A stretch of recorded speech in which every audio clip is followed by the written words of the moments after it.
Porsche delivered over 310,000 vehicles worldwide in 2024, hitting a historic high. But who exactly are these people buying them? Today, we're counting down the 10 distinct types of Porsche owners you'll meet, from track warriors to electric pioneers, each with their own unique story.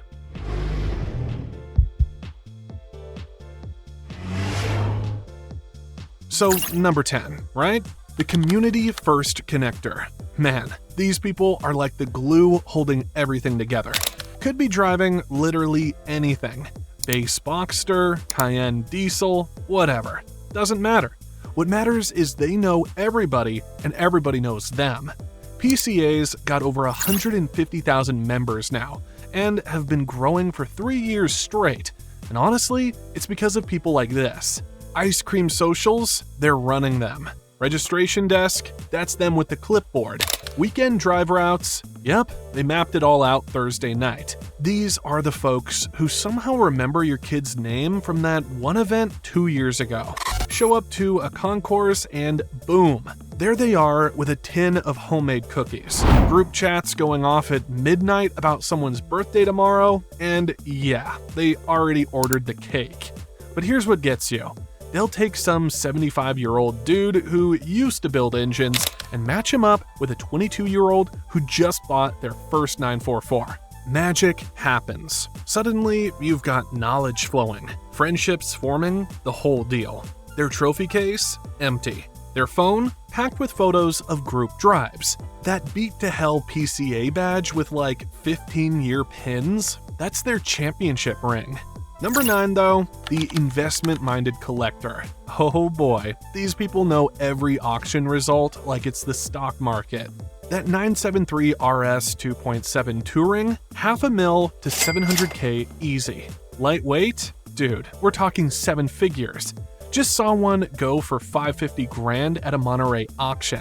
Houston had one push almost $1 million. $1 million for a car. But they're smart about it. Got their paint depth gauges, their market reports, the whole 9 yards.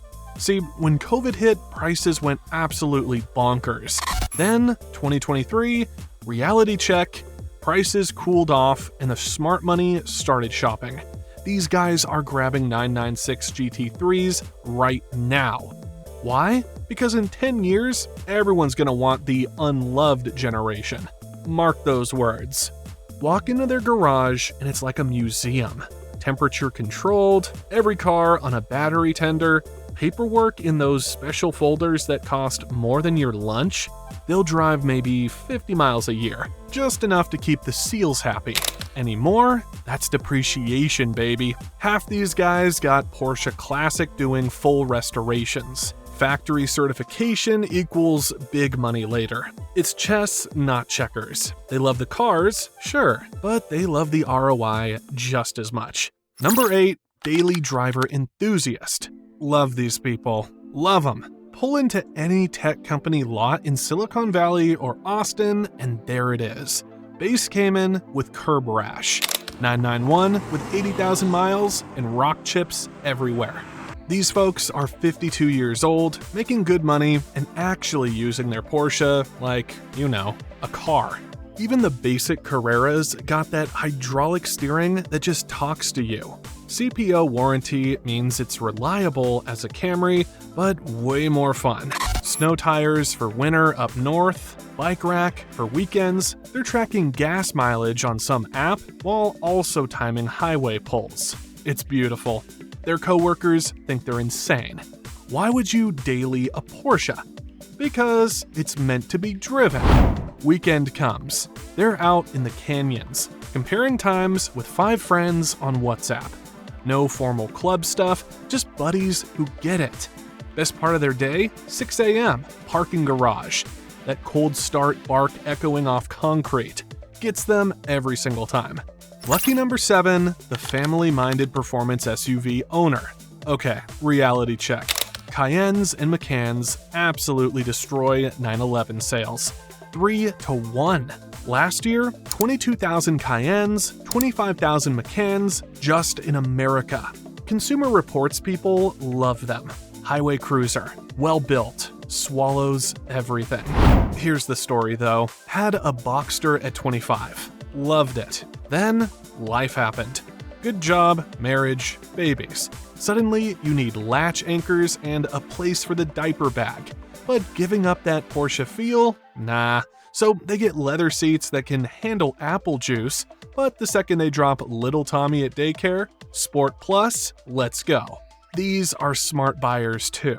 Someone in that house ran the numbers. Cayenne S versus the Mercedes, similar money, but the Porsche holds value. Plus, and they won't put this in the spreadsheet, it makes them smile like an idiot. Still doing track days too. Barber Motorsports Park in Alabama, teaching people how to hustle a 5,000-pound brick. And honestly, these things are quicker than yesterday's sports cars. Costco running in the morning, canyon carving in the afternoon, golden retriever drooling in the back, living the American dream. Number 6, the prestige-driven executive. Haha yes, the stereotype. Red 911, midlife crisis, aviator glasses. Internet forums love arguing about these guys. Are all Porsche drivers jerks? No, but the jerks are really loud about it. Here's what's actually happening. Executives buy Porsches because they're not Ferraris. Porsche says, I appreciate engineering. Not, look at me. They order agate gray, save the launch control for empty roads, get the leather key pouch instead of the carbon fiber one. Probably got a Panamera too. Rolling office, massage seats, perfect for calls. JD Power says Porsche's #1 in service. Executives love that stat. Makes the purchase logical, not emotional. Sure, honey, it's an investment in client relationships, but image still matters. Pull up to the office in a 992S and people notice. Partners know. Suddenly, you're not talking about quarterly projections. You're talking about that time at Laguna Seca.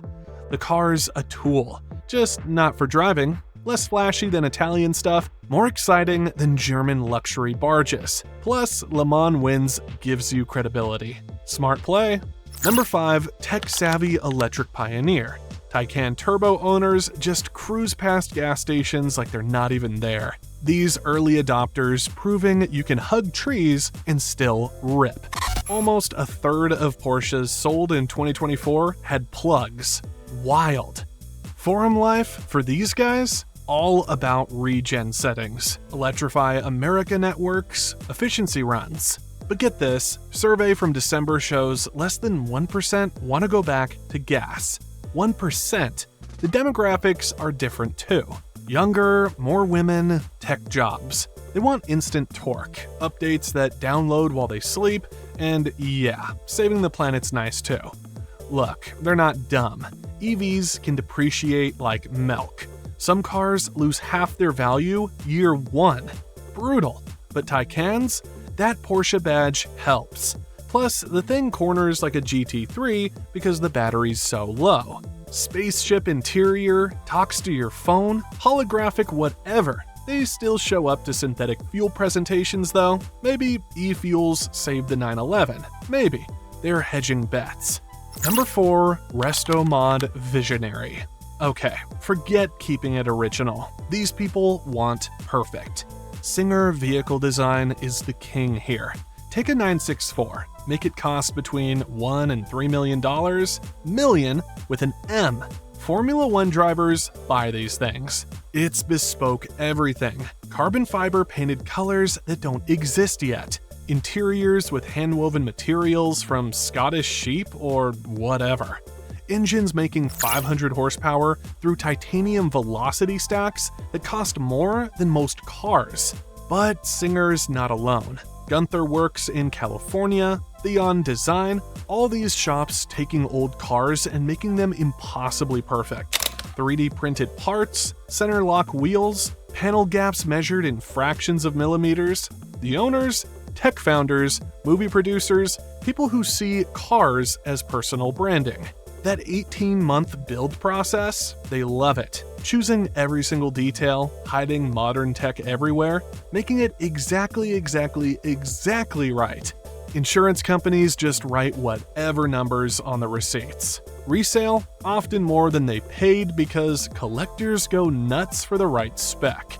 These aren't cars, they're rolling art installations. Purists hate it, but honestly, Ferdinand Porsche was an innovator. He'd probably love this stuff.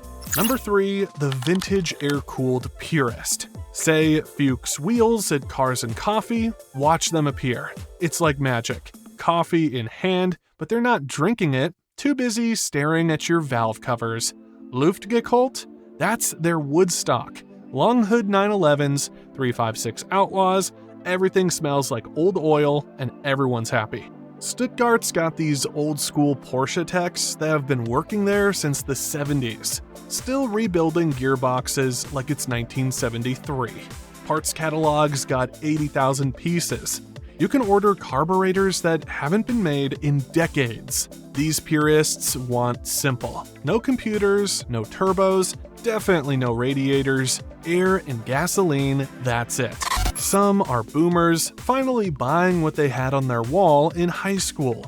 Others are millennials who can't afford Singer, but still need that sound. They know every paint code. 6602? That's ruby red. Original undercoating versus modern stuff? 3-hour debate right there. Daily drivers some boring sedan because the 72 Targa only comes out on perfect Sundays. Safari builds? Oh man, war in the community. Half think lifting a 911 is blasphemy. Other half's out there with roof tents bombing through the desert. Doesn't matter which side, they all measure life in sensations. Oil smell, leather that's older than their kids, gasoline traces, the meditation of setting valve clearances by ear. It's not transportation, it's time travel. Number 2, privateer racer. These aren't weekend warriors. These are warriors. Full cage, real races, actual trophies. 944 spec, GT3 Cup. Doesn't matter. PCA club racing's got full race weekends. Practice, qualifying, 45-minute races with people trying to stuff you into the grass. 6-figure seasons are normal, but it's not about money. It's about the game. Tire temps, spring rates, rev limiter chips, they're hoarding engines, planning rebuilds around next year's rules, big fancy trailers, but they'll still tell the competition their setup. Why? Because beating someone fair feels better. Ex-kart racers mostly. Maybe autocross got too easy. Now they're door-to-door at 140. The car's not precious. It's a tool. Broken windshield, race damage, melted rubber stuck everywhere, badge of honor. Insurance companies hate them. Midnight oil changes, welding stuff that broke, checking corner weights again because something feels off. This is their drug. And number 1, track day aficionado. The second Porsche stamps GT3, GT4, or RS on something, these people lose their minds, living for the next track day, even though, let's be honest, most of the miles are on back roads. Saw this Facebook poll where GT3 owners admitted they maybe use 30% of what the car can do. Maybe, doesn't matter, PCA events are packed. Potomac region's doing Summit Point, VIR, everything books solid immediately. Every level from what's an Apex to I could probably qualify for IMSA, middle-aged guys mostly. Careers that let them burn $9 race gas and destroy $5,000 brakes. Whatever. But the community. Sharing data, comparing notes, teaching the new guy how to hit turn 3. Mods are all functional. Race pads that squeal on the street. Suspension controllers with more settings than a mixing board. Alignment specs written on masking tape. They talk about VIR lap times like normal people talk about golf scores. The car becomes part of them. This machine, they're constantly trying to perfect. Even the posers who never track it still want those letters. GT3. It means something. It says, I could, even if I don't.